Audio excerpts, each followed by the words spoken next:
Welcome to the world of group home riches, where you can achieve financial freedom while making a positive impact on society.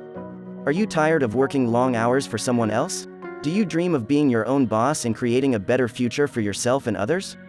Look no further. With Group Home Riches, you can invest in real estate and provide a valuable service by offering safe and comfortable homes for individuals in need. The number one investment in real estate.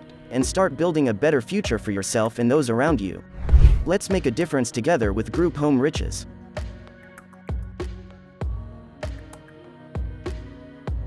So my life priorities changed, and I decided that I needed to pull out of that deal to buy that assisted living and get into something later, and finding something else to get into that had less overhead. I wanted to get into something without caregivers and all that.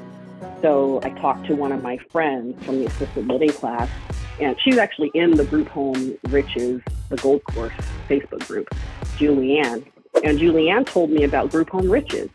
So she was like, you could still be helping people, you'd have less overhead, you don't have to hire any caregivers. So I bought the course. And after I bought the course, I said, yeah, that's what I'm going to do. So that's how I got into group homes. Can you briefly explain the difference between like the assisted living facility strategy compared to what we typically talk about in the group homes, the Group Home Riches stuff? Sure. So the Group Home Riches model is unlicensed, and you're providing housing, period. You're providing housing for people. Whereas the assisted living, you have caregivers on site who are passing out medications.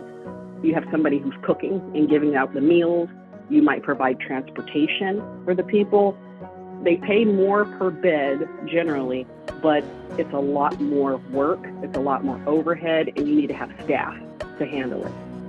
When my mom had her assisted living in San Antonio, she was there every day. She was handing out medication. She was the nurse. She was taking care of people all the time. And you're helping people with activities of daily living. So you might have people who can't bathe themselves, and you and your staff take care of that.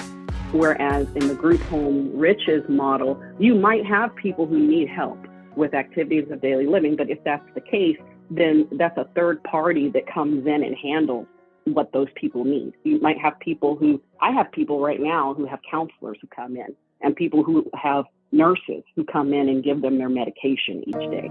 But those people who come in to take care of those needs don't work for me, and I'm not responsible for paying them. Were you looking into that strategy because you wanted to be kind of more hands-on and working with the tenants/clients, or were you just going down that path because you thought like that's what you needed to do?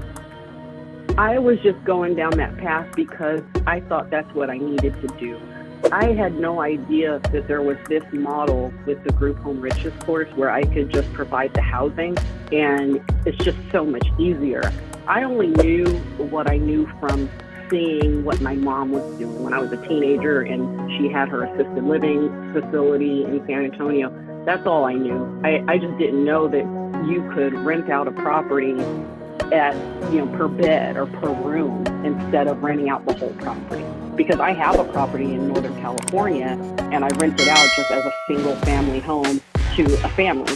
But I didn't know that I could have rented out each one of those bedrooms and made more money.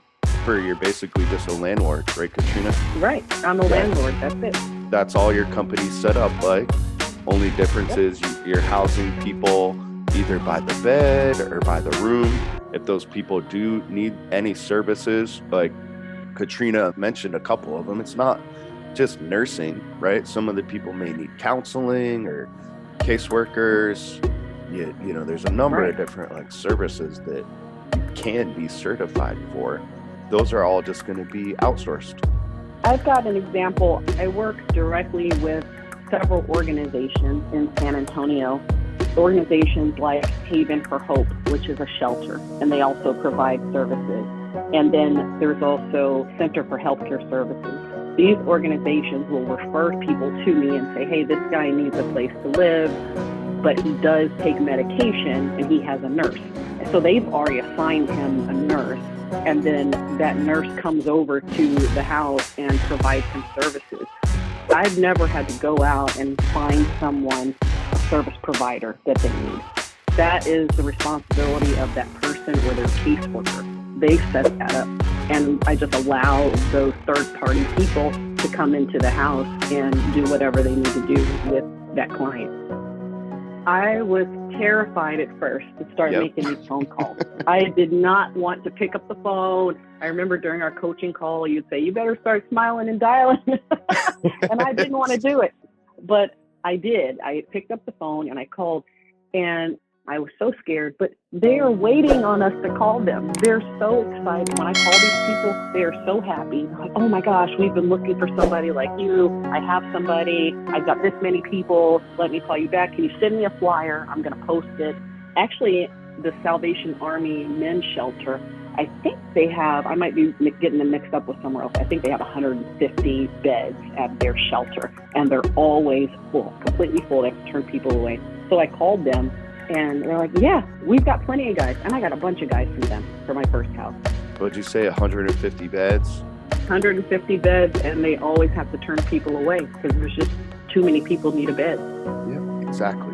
So, and a lot of these people have money. They're receiving money from the government, but it's not enough money to get them into an apartment, or they don't have the background to get themselves into an apartment. I did not want to be there on site. I didn't want to be doing what my mom was doing. And my mother, we didn't get into getting my first property yet, but my mother is of the old school mindset that you have to be on site to have a business. And I never wanted to do that. So that's why I was looking into different ways of running the business without having to be there physically working on it every day. Finally, I'm not sure what changed my mind, but when I was in Northern California and I was moving back down to LA, I said, I'm not selling that house. I'm keeping it. And so I just called the property manager. I just took a risk and said, let's see what happens. And in 3 days, it was renting out at more than what the mortgage was worth. So when that hit me, I said, okay, this is what I want to do. I want to rent out properties. I want to buy properties and rent them out for more than what the mortgage is to pocket some money. But we're talking about $200 was the profit. And I was excited about that $200. Then we haven't gotten into the financials yet for this, but this is way better than that $200. Yeah,